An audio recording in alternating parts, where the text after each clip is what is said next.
आखिरकार चीन की हेकड़ी निकल ही गई। भारत के मजबूत इरादों के आगे उसे झुकना ही पड़ा और पूर्वी लद्दाख में पेंगोंग लेक से अपनी सेना पीछे ले जाने पर राजी होना पड़ा। जी हां, चीनी सैनिक पीछे हटने लगे हैं। वो उस जगह तक पीछे जाएंगे जहां पिछले साल अप्रैल में थे, यानी कि यथास्थिति पर। रक्षा मंत्री राजनाथ सिंह ने राज्यसभा में यह जानकारी दी।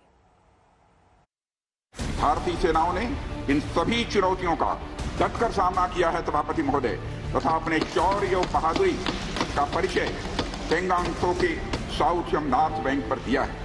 भारतीय सेनाएं अत्यंत बहादुरी से लद्दाख की ऊंची दुर्गम पहाड़ियों तथा कई मीटर बर्फ के बीच में भी सीमाओं की रक्षा करते हुए अडिग हैं और इसी कारण हमारा एज बना हुआ है। कहते हैं झुकती है दुनिया, झुकाने वाला चाहिए। लद्दाख में करीब 7 महीने से चीन के साथ जारी तनाव के संदर्भ में ये कहावत बिल्कुल सटीक साबित हुई है।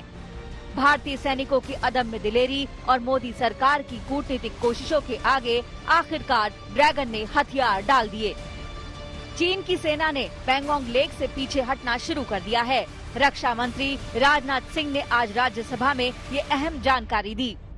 मुझे यह बताते हुए सभापति महोदय गर्व महसूस हो रहा है कि भारतीय सेनाओं ने इन सभी चुनौतियों का डटकर सामना किया है सभापति महोदय, तथा अपने शौर्य और बहादुरी का परिचय पेंगोंग त्सो के साउथ एवं नॉर्थ बैंक पर दिया है।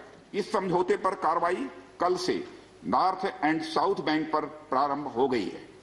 यह उम्मीद है इसके द्वारा पिछले साल के गतिरोध से पहले जैसी स्थिति बहाल हो जाएगी। चीनी सेना के पीछे हटने का खुलासा कल ही चीनी सरकार के मुखपत्र ग्लोबल टाइम्स ने कर दिया था।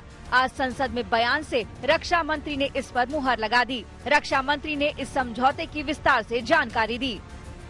समझौते के मुताबिक पेंगोंग झील के उत्तरी और दक्षिणी तट पर दोनों देश फॉरवर्ड सैनिकों को पीछे हटाएंगे।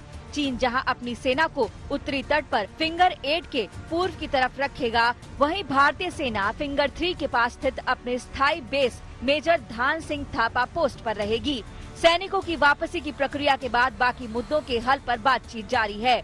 समझौते के 48 घंटे के भीतर दोनों देश के सीनियर कमांडर स्तर की बातचीत होगी। चीन अपनी सेना की टुकड़ियों को नॉर्थ बैंक में फिंगर 8 के पूरब की दिशा की तरफ रखेगा और इसी तरह भारत भी अपनी सेना की टुकड़ियों को फिंगर 3 के पास अपने permanent base Dhan Singh Thapa post पर रखेगा। इसी तरह की कार्रवाई साउथ बैंक एरिया में भी दोनों पक्षों द्वारा की जाएगी। ये कदम आपसी समझौते के तहत बढ़ाए जाएंगे तथा जो भी निर्माण आदि दोनों पक्षों द्वारा अप्रैल 2020 से नॉर्थ एंड साउथ बैंक पर किया गया है, उन्हें हटा दिया जाएगा और पुरानी स्थिति कायम कर दी जाएगी। भारत और चीन के बीच पूर्वी लद्दाख में पिछले साल अप्रैल मई से तनाव चल रहा है। जून के महीने में तो दोनों देशों के सैनिकों में हिंसक झड़प भी हुई थी, जिसमें भारत के 20 जवान शहीद हो गए थे। चीन के भी 40 से ज्यादा सैनिक मारे गए थे। हालांकि चीन ने कभी इसे स्वीकार नहीं किया। तब से दोनों देशों के सैनिक आमने सामने मौजूद थे और सैनिकों को पुरानी स्थिति में लौटाने के लिए 9 स्तर की बातचीत हो चुकी थी। 24 जनवरी को तो 9वें दौर की बातचीत करीब 15 घंटे तक चली थी। सतत कोशिशों ने आखिरकार रंग दिखाया। चीन को एहसास हो गया कि 1962 वाला भारत नहीं है। बातचीत के लिए हमारी स्ट्रेटेजी तथा अप्रोच माननीय प्रधानमंत्री जी के इस दिशा निर्देश पर आधारित है कि हम अपनी 1 इंच जमीन भी किसी और को नहीं लेने देंगे। हमारे दृढ़ संकल्प का ही यह फल है कि हम समझौते की स्थिति पर पहुंच गए हैं। इन दिशा निर्देशों के दृष्टिगत सितंबर 2020 से लगातार मिलिट्री एंड डिप्लोमेटिक लेवल पर दोनों पक्षों में कई बार बातचीत हुई है कि इस डिसएंगेजमेंट का म्यूचुअली एक्सेप्टेबल तरीका निकाला जाए। मैं इस सदन को आश्वस्त करना चाहता हूं कि इस बातचीत में हमने कुछ भी खोया नहीं है सभापति महोदय। सदन को यह भी जानकारी देना चाहता हूं अभी भी एलएसी पर डिप्लॉयमेंट तथा पेट्रोलिंग के बारे में कुछ आउटस्टैंडिंग इश्यूज बचे हुए हैं। इन पर हमारा ध्यान आगे की बातचीत में रहेगा। ये भारत के संकल्प की जीत है। लद्दाख की दुर्गम पहाड़ियों में मौजूद ये हिंदुस्तानी सैनिकों की जीत है। चीन सैनिकों ने पीछे हटना शुरू कर दिया, लेकिन ये भी जरूरी है कि ड्रैगन की चाल पर नजर रखी जाए, क्योंकि पीठ पर वार करने में वो कुख्यात है। दिल्ली से हिमांशु मिश्रा के साथ आज तक ब्यूरो।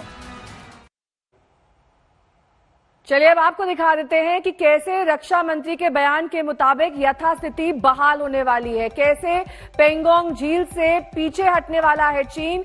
इस ग्राफिक्स के जरिए दरअसल समझने की कोशिश करिए कि कैसे बीते कई महीनों में लगातार कई दौर की बातचीत भारत और चीन के बीच जारी थी, किसी भी बातचीत का कोई निष्कर्ष नहीं निकल रहा था। लेकिन आज जब रक्षा मंत्री सदन में बोले तब काफी हद तक ये स्थिति स्पष्ट हो चुकी है कि पेंगोंग झील से पीछे हटेगा चीन। इसके लिए 48 घंटे का वक्त आज रक्षा मंत्री राजनाथ सिंह ने बताया है। हम आपको बता दें कि फिंगर 3 और फिंगर 5 और साथ ही फिंगर 8 के बारे में भी उन्होंने जानकारी दी और ये बताया कि कैसे LAC पर अब जो 20 अप्रैल 2020 की यथास्थिति थी वो बहाल होने वाली।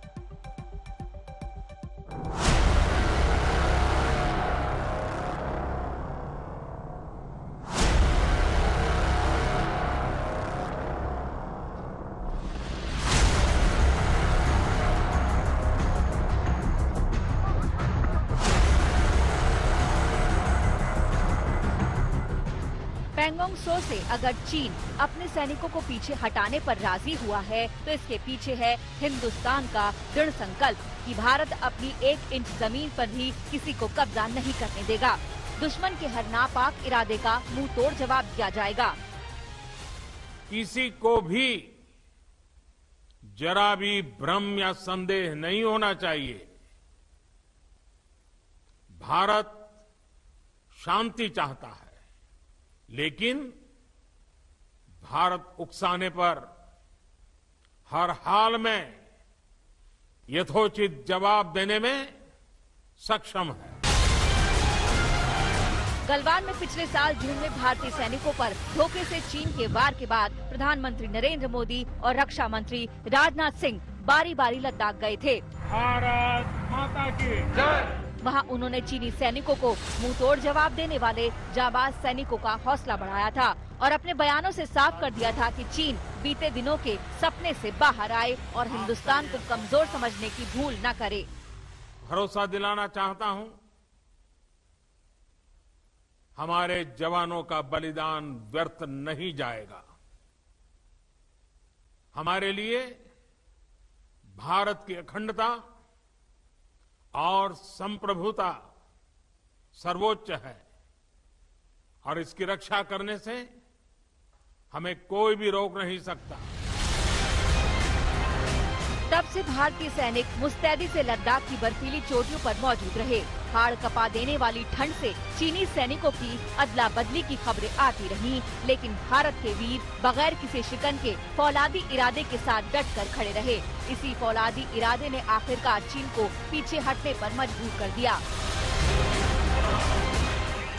सशस्त्र सेनाओं द्वारा भी भारत की सुरक्षा की दृष्टि से एडिक्वेट तथा इफेक्टिव काउंटर डिप्लॉयमेंट भी किए गए हैं।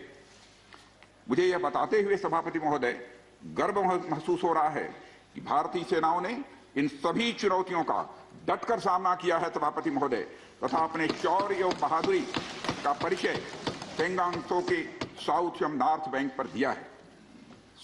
सामरिक दृष्टि से महत्वपूर्ण कई क्षेत्रों को चिन्हित कर हमारी सेनाएं कई पहाड़ियों के ऊपर तथा हमारे दृष्टिकोण से उपयुक्त अन्य क्षेत्रों पर भी मौजूद हैं। भारतीय सेनाएं अत्यंत बहादुरी से लद्दाख की ऊंची दुर्गम पहाड़ियों तथा कई मीटर बर्फ के बीच में भी सीमाओं की रक्षा करते हुए अडिग हैं और इसी कारण हमारा एज बना हुआ है। सभापति महोदय, हमारी सेनाओं ने इस बार भी यह साबित करके दिखाया है कि भारत की संप्रभुता एवं अखंडता की रक्षा करने में वे सदैव हर चुनौती से लड़ने के लिए तत्पर हैं और अनवरत कर रहे हैं। गलवान की घटना से पहले और बाद में भी भारत और चीन के बीच कूटनीतिक और सैन्य स्तर की बातचीत चलती रही। भारत ने हर बातचीत में चीन के सामने 3 बातें साफ साफ रखी। पहला, दोनों पक्ष LAC को माने और इसका सम्मान करें। दूसरा, किसी भी तरीके से कोई भी पक्ष यथास्थिति को बदलने का प्रयास न करे। तीसरा, दोनों पक्ष समझौते का पालन करें। महोदय, फ्रिक्शन क्षेत्रों में डिसएंगेजमेंट के लिए भारत का यह मत है कि 2020 की फॉरवर्ड डिप्लॉयमेंट जो एक दूसरे के बहुत नजदीक हैं वे दूर हो जाएं और दोनों सेनाएं वापस अपनी अपनी स्थायी या मान्य चौकियों पर वापस लौट गई। सभापति महोदय, बातचीत के लिए हमारी स्ट्रेटेजी तथा अप्रोच माननीय प्रधानमंत्री जी के इस दिशा निर्देश पर आधारित है कि हम अपनी 1 इंच जमीन भी किसी और को नहीं लेने देंगे। चीन के साथ पैंगोंग लेक से डिसएंगेजमेंट का समझौता अहम है, लेकिन अभी भी LAC पर पेट्रोलिंग जैसे कुछ मुद्दे बचे हुए हैं, जिन पर बातचीत जारी है।